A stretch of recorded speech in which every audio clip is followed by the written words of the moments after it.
explain to y'all about the lakes, ponds, and biomes, the good service that they provide for us, like fishing, people doing exercise,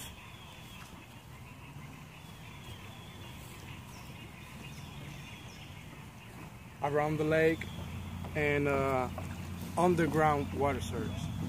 There's a lot of animals around the lake, like ducks right here. You can see the ducks right here.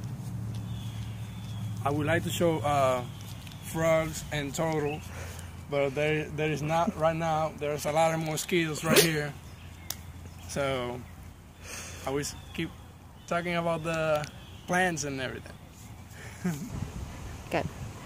Okay, now I will show you like some of different plants in the lake, like elfanir, lily pads, and algae. Those are the different plants on there are some more, but that's the one like we can see right now on the lake.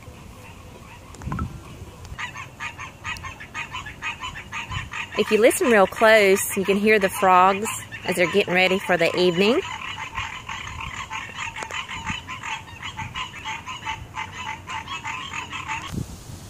Lakes and ponds are part of a vast, really large category known as standing water and flowing water. Lakes and ponds, however, are part of standing water. The characteristic of lakes and ponds are different zones. The zones that are characteristic of lakes and ponds are known as the littoral zone, the limnetic zone, photic zone, aphotic zone, and benthic realm. There are three that are most specific. The photic zone is the area where photosynthesis occurs, and little plants known as cyanobacteria grow there. It's located really close to the surface, so if you'll notice that these plants are growing here and we can see them growing here, that is the reason, is because that's where the sun shines and photosynthesis occurs, allowing that to happen. Now, just beyond this realm, or this zone, is an area called the aphotic zone. That's where very little light is present. That's where it's dark, it's more deep in that area, and not really much grows there.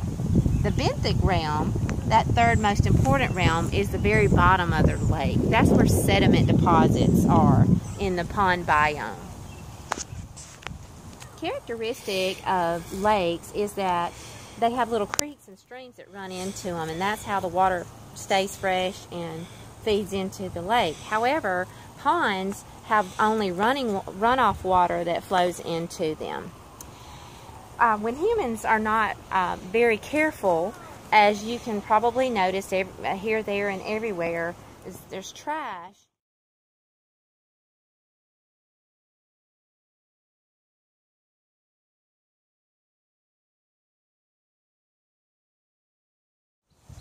So the climate can really be a devastating thing to the biome. Lakes and ponds are used to certain temperatures that the things that naturally live here move, grow, reproduce, and have their normal reproduction and living in. When the change happens within the climate, the temperature change, that can actually make it very difficult, even impossible, for the different plants and wildlife to survive here.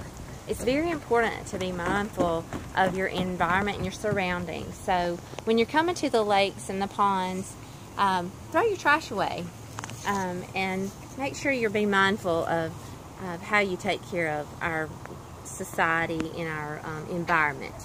We all have to live here together.